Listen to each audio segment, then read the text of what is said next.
अस्सलाम वालेकुम, मैं हूं सबा भट्टी और आप देख रहे हैं MAT20 न्यूज HD। आइए नजर डालते हैं आज की अहम खबर पर। कराची प्रेस क्लब में मारूफ न्यूट्रिशनिस्ट डॉक्टर सलवत अस्करी की जानिब से शानदार इफ्तार डिनर का एहतमाम किया, जिसमें सहाफ़त मुख्तलिफ शोबों से नामवर शख्सियात ने शिरकत की। तकरीब में सीनियर सहाफ़ी मजहर अब्बास, खुर्शीद अब्बासी, रफ़ीक शेख, सरदार लियाकत कश्मीरी, जावेद जेजा, फ़ोटो जर्नलिस्ट अबुल हसन, नादिया राजपर, जुल्फ़िकार उस्मानी, शबीर शाह, दीगर मुअज़्ज़ज़ मेहमान मौजूद थे।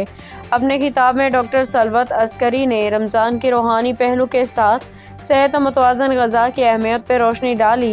उनका कहना था कि रोज़ा इबादत के साथ जिस्मानी और ज़हनी तंदुरुस्ती के लिए भी बेहतरीन मौका है। हमें अपनी खुराक में तवाज़ुन पैदा करना चाहिए। उन्होंने इस बात पर जोर दिया कि प्रोटीन, विटामिन और मादनियात का मुनासिब इस्तेमाल रोज़े की हालत में तवानाई फराहम करता है, कमज़ोरी से बचाता है, जबकि ज़्यादा चिकनाई और देर हज़म खुराक से परहेज़ करना ज़रूरी है। तकरीब में शरीक सहाफ़ियों और दीगर मेहमानों ने इस गुफ्तगू को निहायत मालूमाती और मुफीद करार दिया। रमज़ान में सेहत के मुतालिक आगाही आम करने पर इत्तेफाक किया।